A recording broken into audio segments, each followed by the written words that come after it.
तो इसीलिए मैं करा देता हूँ। तो ये हमारा ट्रेन है या बॉक्स है, उसके अंदर पेंडुलम है। और आपको पता है कि यहाँ पे एक mg फोर्स गिरने वाला है, ठीक है। ऑफ कोर्स ग्रेविटी नीचे है, कोई डाउट नहीं है। अच्छा, मैं एक पॉइंट ऐड करूंगा, थोड़ा सा मैं साइड जा रहा हूँ। अच्छा, ये वाला जो प्रॉब्लम है ना, देखा जाए तो ये पुली का प्रॉब्लम है। किसी ने मार्क किया कि ये ऑलमोस्ट पुली जैसा प्रॉब्लम है? Yes sir. Yes sir. हाँ हाँ, चलो बहुत बढ़िया। तो ठीक है, चलो वापस आते हैं। अब फिर मैंने कहा था कि इस बॉक्स को अगर हम एक एक्सेलरेशन में पहुंचा दे, इसको मैं एक्सेलरेशन ए दे देता हूं, तो जो पेंडुलम है उसको एक एक्सेलरेशन ए फील होगा और वो ऐसे आ जाएगा और ऐसे आके एक पर्टिकुलर एंगल थीटा में रुक जाएगा, ठीक है। और हमने, तो मैं यहाँ पे ग्रीन कलर का एक ए कर देता हूं इस तरफ, और हमको क्या निकालना है? थीटा निकालना था, और हमको निकालना था टेंशन।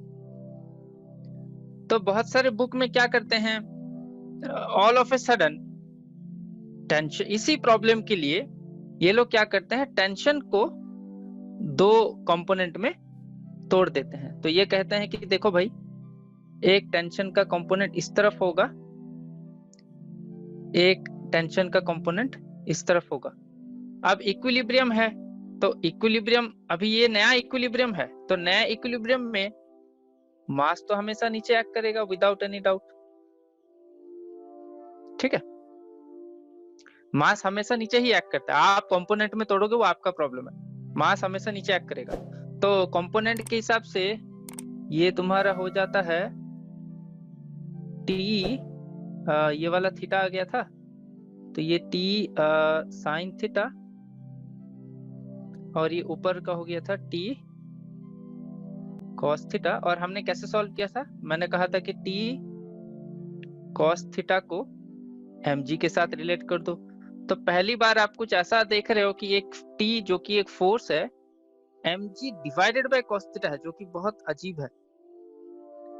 और फिर मैंने कहा था टी साइन थीटा को ma के साथ रिलेट कर दो। तो ये कुछ हमने गेम खेला था। ऐसा गेम क्यों खेला था मैंने नहीं बताया, ना ही बुक में बताते हैं, बट खेलते हैं ये गेम। अच्छा, यहाँ पे ये एक्स्ट्रा क्या करते हैं, मैं इन दोनों फॉर्मूला को देखना चाहता हूँ एक साथ, ठीक है। तो और मैं एक्स्ट्रा क्या कर सकता हूँ इन दोनों फॉर्मूले के साथ, स्क्वायर एंड ऐड देम। तो ये हो जाएगा T square sine square theta plus T square cos square theta, आपका हो जाएगा एम ए का whole square plus M G का होल स्क्वायर। मैं ऐसे ही अपने दिमाग लगा रहा हूँ, मैथमेटिक्स यूज कर रहा हूँ। तो कहीं ना कहीं मुझे क्लियरली दिख रहा है टी स्क्वायर कॉमन ले लो, sine square plus cos square 1 हो जाएगा। तो मैं कहीं ना कहीं टी को लिख सकता हूँ root over of M A का स्क्वायर प्लस एम जी का स्क्वायर। ये कैसा लग रहा है, ये फॉर्मूला देख के कुछ ऐसा नहीं लग रहा है एज इफ टी फोर्स जो है उसके दो कंपोनेंट है, may be X component M A है और वाई कंपोनेंट एम जी है, कुछ ऐसा नहीं लग रहा है? इस टाइप के फॉर्मूला हमने देखा था। मैं एनालॉगी, पता नहीं, मैं गेस कर रहा हूँ, क्या पता मैं ये एनालॉगी यूज कर सकता हूँ क्या, कि हमको पता है कोई भी फोर्स जब इस टर्म का हो तो हमेशा एक एफ ऑफ एक्स का स्क्वायर रहेगा और एक एफ ऑफ वाई का स्क्वायर रहेगा। एग्री करोगे? Yes sir. तो क्या हमको ये दिख रहा है क्या डायग्राम में कि टी एम ए और एम जी से बना हुआ है? देखो तो थोड़ा कैसे फील कर सकते हैं टी एम ए और एम जी से बना हुआ। थोड़ा सोचो फिर मैं बताऊंगा। इसका थोड़ा सा डिटेल एनालिसिस कर रहे हैं, बहुत ही डीप घूमेंगे फिरेंगे, ठीक है। और भी डिफरेंट टेक्निक्स हैं, बट जो देखो मैथमेटिक्स जो दिखा रहा है वो हमेशा सही रहता है, ठीक है। 2 मिनट के लिए सोचो, फिर मैं आ रहा हूँ।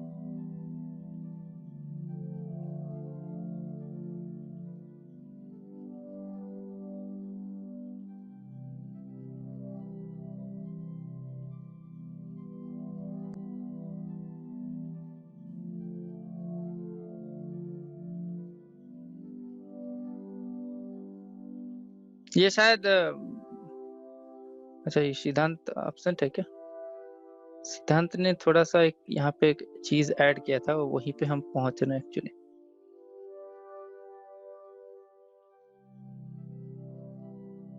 अच्छा, mg और ma क्या है, थोड़ा सा डायग्राम में देखो ना, यहाँ पे ड्रॉ कर रहा हूँ वही डायग्राम। ये मेरा बॉल है, बॉल का mg इस तरफ है, सब एग्री करोगे? डायग्राम का मैं लास्ट वाला पोर्शन ड्रॉ कर रहा हूँ, और बॉल का ma इस तरफ है। तो ma और mg को अगर मैं अकेले में एक फोर्स की तरह देखूं, तो रिजल्टेंट मुझे किस डायरेक्शन में दिख रहा है? इस डायरेक्शन में दिख रहा है कि नहीं? तो फाइनली ये जो ब्लू कलर का लाइन है, यही जो लाइन है जिसको टेंशन को बैलेंस करके रखना है। सब एग्री करोगे? Yes sir. Yes sir. तो अब फीलिंग आया कि क्यों tension is equal to ma का स्क्वायर प्लस mg का स्क्वायर का रूट ओवर होता है? Yes sir. ठीक है, चलो ये तो एक फीलिंग आ गया। तो ये मैंने एक ओवरऑल फील दे दिया। हाथ उठाओ, कौन है? हाँ सुधानंद बोलो। सर ऊपर वाला टेंशन का फील नहीं आया। फिर से बोलो। सर एक टेंशन तो नीचे की तरफ लग रहा है और एक टेंशन उसके ऑपोजिट डायरेक्शन में आप नहीं, टेंशन एक ही है जो रूप में है T। बाकी टेंशन के component T sin theta T cos theta, that's a different thing. अगर तुम इक्वेशन नंबर 1 को देखोगे, equation number 1 is related to the complete tension T which is in the rope,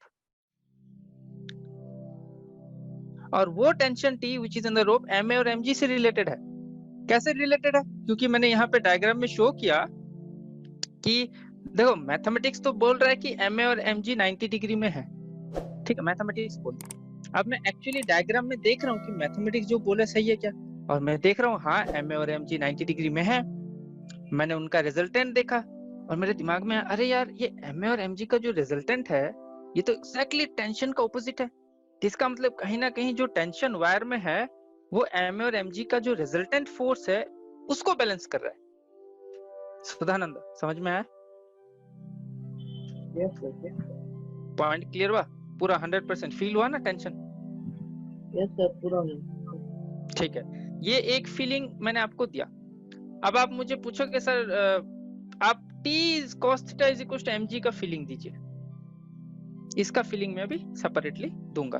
तो यहाँ तक किसी को कोई डाउट नहीं? यहाँ तक सब एग्री करोगे कि ma और mg का रिजल्टेंट ही T के ऑपोजिट डायरेक्शन में काम करता है, और जिसको T at the end of the day balance करता है। देखो यहाँ पे तो जो T था वो बैलेंस कर रहा था तुम्हारे mg को, क्योंकि ये एक इक्विलिब्रियम पोजीशन में है।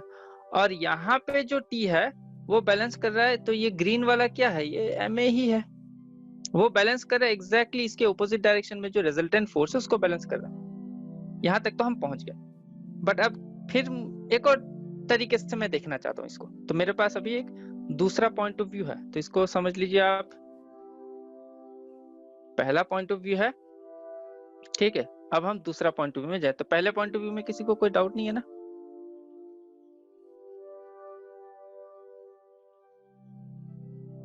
चलो बहुत बढ़िया, मतलब सब समझ गए। दूसरे पॉइंट ऑफ व्यू में आते हैं।